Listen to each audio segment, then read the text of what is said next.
नमस्कार दोस्तों। पहले टॉपिक में हमने सौर मंडल के बारे में पढ़ा। अब दूसरे टॉपिक में हम पृथ्वी के बारे में पढ़ेंगे। तो पृथ्वी भी सौर मंडल का एक ग्रह है और ये भी सूर्य का चक्कर लगाता है। पृथ्वी का एक उपग्रह है चंद्रमा, और पृथ्वी और सूर्य के बीच की दूरी लगभग 15 करोड़ किलोमीटर है। अब इसमें हम देखेंगे कि जो ये दूरी है ये बदलती रहती है। जो उपसौर होता है, जब पृथ्वी सूर्य से सबसे निकट होती है तो ये बीच की दूरी होती है 14.7 करोड़ किलोमीटर। तो ये स्थिति आती है 3 जनवरी को।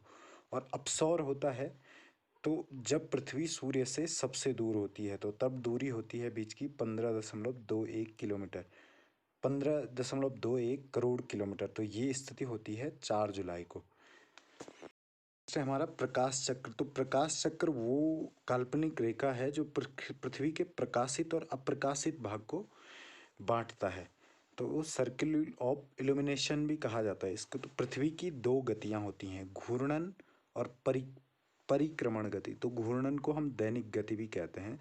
तो जो घूर्णन गति है वो पृथ्वी अपने अक्ष पे पश्चिम से पूरब की ओर घूमती रहती है, जिसे घूर्णन या परिभ्रमण भी कहते हैं। इसके कारण दिन और रात होते हैं और इस गति को आप दैनिक गति कहते हैं। दूसरी गति है हमारी पृथ्वी की परिक्रमण गति या वार्षिक गति। पृथ्वी अपने अक्ष पर घूमने के साथ साथ सूर्य के चारों ओर भी चक्कर लगाती है, तो इसको कहा जाता है परिक्रमण या वार्षिक गति। पृथ्वी को सूर्य की परिक्रमा पूरा करने में 365 दिन और 6 घंटे का समय लगता है। टेक्निकल टर्म है एप्साइड रेखा। तो एप्साइड रेखा वो होती है जो अपसौरिक और उपसौरिक जो काल्पनिक रेखा है उसको मिलाने वाली लाइन को एप्साइड रेखा कहते हैं। तो ये सूर्य के केंद्र से गुजरती है। अब हमारे पास है नेक्स्ट अक्षांश, जिसको लैटिट्यूड कहते हैं अंग्रेजी में। अक्षांश हो गया हमारा विषुवत रेखा से उत्तर या दक्षिण में एक मेरिडियन से किसी भी बिंदु पर पृथ्वी के केंद्र से मापी गई कोणीय दूरी को अक्षांश कहते हैं। तो ये आपकी जो उत्तर की तरफ कोणीय दूरी नापेंगे तो उनको उत्तरी अक्षांश कहेंगे, और जो दक्षिण की तरफ होगा वो दक्षिणी अक्षांश कहेंगे। तो ये 90 लाइनें विषुवत रेखा से उत्तर की तरफ होती हैं और 90 लाइनें दक्षिण की तरफ। तो इनकी कुल संख्या 181 होती है, और ये सभी रेखाएं एक दूसरे के समांतर होती है, पैरेलल होती हैं।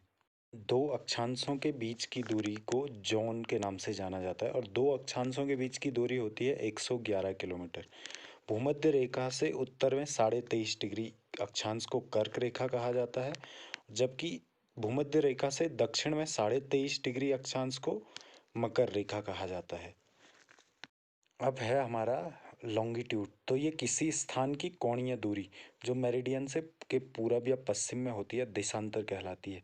तो ये रेखाएं एक दूसरे के समांतर नहीं होती हैं। ये ध्रुवों पे एक बिंदु पे मिल जाती हैं और विषुवत रेखा पे एक दूसरे से दूर दूर जाती हैं। ध्रुवों पे इन लाइनों के बीच की दूरी एक बिंदु पे चले जाती हैं, और विषुवत रेखा पे इनके बीच की दूरी 111.32 किलोमीटर होती है। इन रेखाओं का स्टार्ट पॉइंट जो माना जाता है वो ग्रीनविच रेखा माना जाता है, जिसको जीरो देशांतर माना जाता है। और इसके बाईं ओर की रेखाओं को पश्चिमी देशांतर और दाईं ओर की रेखाओं को पूर्वी देशांतर कहा जाता है। तो किसी जगह का टाइम जोन इन्हीं रेखाओं के आधार पर निर्धारित किया जाता है। दो देशांतर रेखाओं के बीच की दूरी को गोरे के नाम से जाना जाता है। नेक्स्ट है हमारा संक्रांति। तो संक्रांति आपका सूर्य के उत्तरायण और दक्षिणायन की सीमाओं को कहा जाता है। कर्क संक्रांति 21 जून को सूर्य कर्क रेखा पर लंबवत होती है, इसे कर्क संक्रांति कहते हैं। इस दिन उत्तरी गोलार्ध में सबसे बड़ा दिन होता है। और मकर संक्रांति होती है 22 दिसंबर को। तो 22 दिसंबर को दक्षिणी गोलार्ध में सबसे बड़ा दिन होता है और उत्तरी गोलार्ध में सबसे छोटा दिन। नेक्स्ट टर्म है हमारा विषुव इक्विनॉक्स। तो यह पृथ्वी की वह स्थिति है जब सूर्य की किरणें विषुवत रेखा पर लंबवत पड़ती हैं और सर्वत्र दिन और रात बराबर होते हैं। 23 सितंबर को और 21 मार्च को पृथ्वी पर दिन और रात बराबर होते हैं। तो 23 सितंबर को शरद विश्व कहते हैं और 21 मार्च को बसंत विश्व कहते हैं। तो 21 मार्च से 23 सितंबर तक उत्तरी गोलार्ध में सूर्य का प्रकाश 12 घंटे या इससे अधिक रहता है। तो उसी तरह 23 सितंबर से 21 मार्च तक सूर्य का प्रकाश दक्षिणी गोलार्ध में 12 घंटे या इससे अधिक प्राप्त होता है। नेक्स्ट है हमारा सूर्य ग्रहण, सोलार एक्लिप्स। सोलार एक्लिप्स की घटना तब होती है जब सूर्य, चंद्रमा और पृथ्वी एक ही लाइन में आ जाते हैं और जो आपका चंद्रमा है वो सूर्य और पृथ्वी के बीच में आ जाता है। तो चंद्रमा सूर्य और पृथ्वी के बीच में इस तरह आता है कि पृथ्वी पर चंद्रमा की छाया पड़ जाती है, जो पृथ्वी से ऐसा दिखाई देता है कि सूर्य पे कोई चीज़ सूर्य के सामने आ गई है। पृथ्वी से ऐसा लगता है कि सूर्य ढक गया है, लेकिन ये असल में चंद्रमा की छाया पृथ्वी पर पड़ रही होती है। तो ये कुछ क्षणों के लिए भी हो सकता है और काफ़ी देर के लिए भी हो सकता है। और सूर्य ग्रहण की हमेशा जो घटना प्राप्त होती है वो अमावस्या के दिन होती है, न्यू मून के दिन, अमावस्या। सूर्य का थोड़ा सा भाग छुपता है तो वो उसे आंशिक सूर्य ग्रहण कहते हैं, और कभी कभी कुछ क्षणों के लिए पूरा सूरज छुप जाता है तो उसे पूर्ण सूर्य ग्रहण कहते हैं। तो इसी तरह जैसे हमारा सूर्य ग्रहण हो गया, उसी तरह से हमारा चंद्र ग्रहण भी है, लूनार एक्लिप्स। तो लूनार एक्लिप्स में क्या होता है कि फिर से सूर्य, चंद्रमा और पृथ्वी एक लाइन में आते हैं। यहाँ पे आपकी पृथ्वी सूर्य और चंद्रमा के बीच में आ जाती है।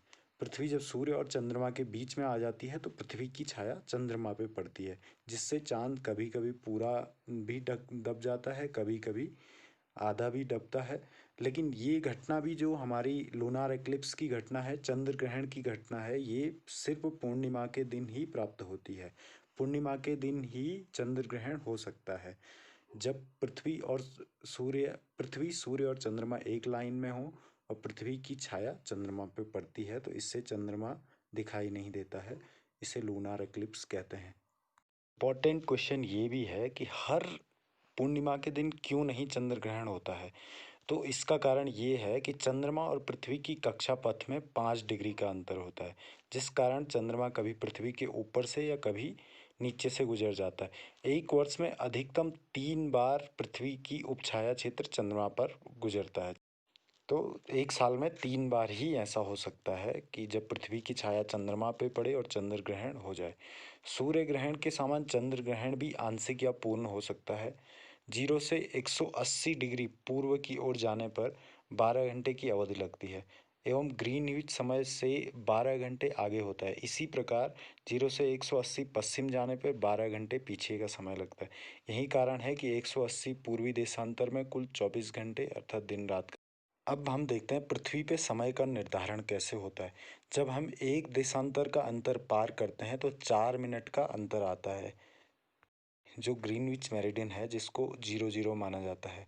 उससे अगर हम पूरब की ओर प्रत्येक देशांतर बढ़ते जाएंगे तो 4 मिनट बढ़ता जाएगा, और अगर पश्चिम की तरफ जाएंगे तो 4 मिनट घटता जाएगा। अंतर्राष्ट्रीय तिथि रेखा, 180 डिग्री देशांतर को अंतर्राष्ट्रीय तिथि रेखा 1884 में घोषित किया गया था।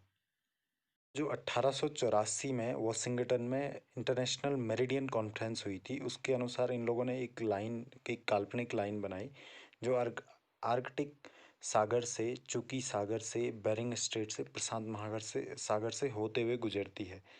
तो ये, और इसके आधार पर विश्व जो हमारा वर्ल्ड है उसको 24 टाइम जोनों में डिवाइड किया गया है। प्रत्येक टाइम जोन 15 डिग्री के बराबर होता है। भारत में 82.5 डिग्री पूर्वी देशांतर जो इलाहाबाद के निकट मिर्ज़ापुर से गुजरती है को मानक समय माना गया है, जो ग्रीनविच मेन टाइम से 5.5 घंटे आगे है।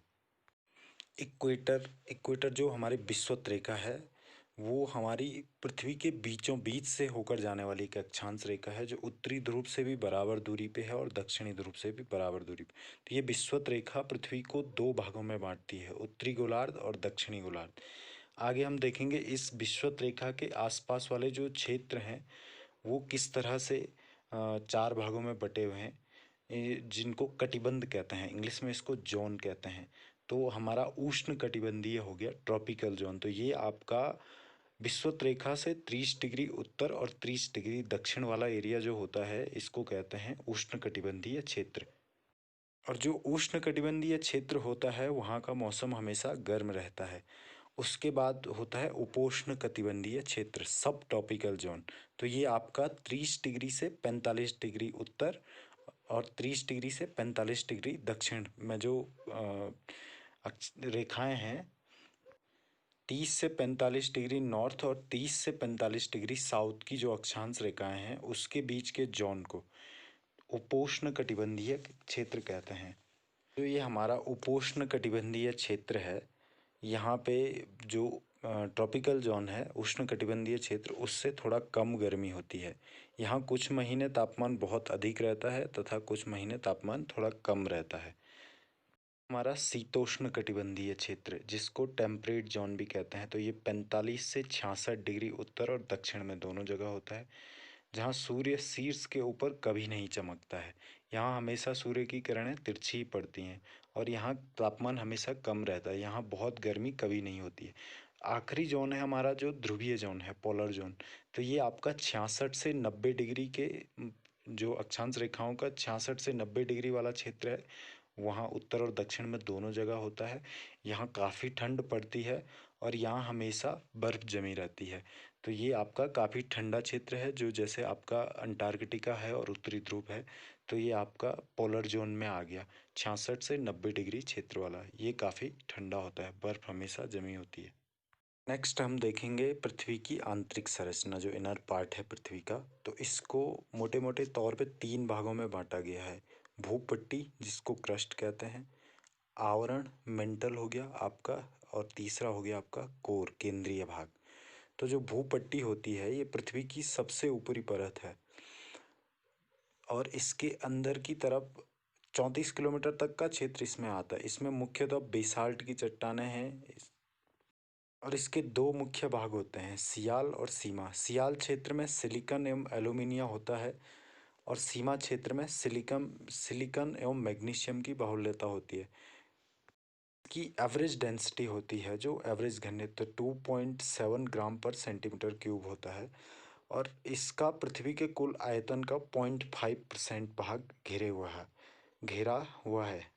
जो भूपटल है उसमें सबसे ज़्यादा मात्रा में 46.8% ऑक्सीजन है, उसके बाद सिलिकॉन है 27.72% और तीसरे स्थान पे एल्यूमिनियम है 8.13%। जब क्रस्ट के बाद हम थोड़ा अंदर जाएंगे तो हमको मिलेगा मेंटल, जो 2900 किलोमीटर मोटा एक क्षेत्र है, जो मुख्यतः बेसाल्ट पत्थरों की समूह वाली चट्टानों से बना हुआ है।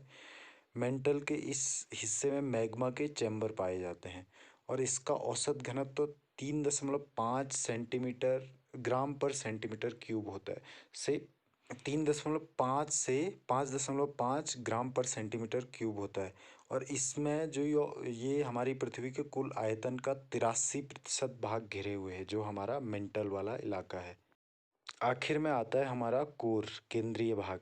तो जो पृथ्वी का केंद्रीय भाग है उसे उसे ये माना जाता है कि वो या तो द्रव और प्लास्टिक स्टेज में है और काफ़ी गर्म है और इसका घनत्व 13 ग्राम पर सेंटीमीटर क्यूब माना जाता है। इसका घनत्व था 13 ग्राम पर सेंटीमीटर क्यूब और ये पृथ्वी के कुल आयतन का 16% भाग लिए हुए है। अब हम देखेंगे कि पृथ्वी का औसत घनत्व 5.5 ग्राम पर सेंटीमीटर क्यूब है। इसकी औसत त्रिज्या 6370 किलोमीटर है। पृथ्वी के नीचे जाने पर प्रति 32 मीटर की गहराई पर तापमान 1 डिग्री सेल्सियस बढ़ जाता है और पृथ्वी के स्थलीय क्षेत्र पर सबसे नीचा क्षेत्र जॉर्डन में एक मृत सागर के आसपास का क्षेत्र है। यह समुद्र तल से औसत 400 मीटर नीचे है। सबसे पहले पाइथागोरस ने बताया था कि पृथ्वी गोल है और यह आकाश में स्वतंत्र रूप से लटकी हुई है। उसके बाद सर आइजैक न्यूटन ने बताया कि पृथ्वी नारंगी है। जेम्स जीन ने इसे नारंगी के बजाय नाशपाती जैसा बताया। तो ये फैक्ट्स थे डिफरेंट वैज्ञानिकों के द्वारा जो बताए गए थे। नेक्स्ट है पृथ्वी के बाह्य मंडल। तो पृथ्वी के जो बाह्य सतह है उसको 4 भागों में बांटा गया है। स्थल मंडल, लिथोस्फीयर, जल मंडल को हाइड्रोस्फीयर कहते हैं, वायुमंडल को एटमॉस्फेयर और जैव मंडल को बायोस्फीयर। तो जो सबसे पहला है वो है आपका स्थल मंडल। तो स्थल मंडल है जो हमारे पृथ्वी की बाह्य परत है, जिस पे हमारे सारे महाद्वीप हैं और सारे महासागर हैं। तो इसमें 29% भाग स्थल है और 71% भाग जल मंडल में है। पृथ्वी का 61% भाग उत्तरी गोलार्ध में और 81% भाग दक्षिणी गोलार्ध में पानी में डूबा हुआ है। पृथ्वी पर अधिकतम ऊंचाई माउंट एवरेस्ट की है 8,850 मीटर तथा सबसे अधिक गहराई वाला क्षेत्र है मैरियाना गर्त जो है 11,022 मीटर की गहराई पर, जो प्रशांत महासागर में है। और आपकी माउंट एवरेस्ट नेपाल में है।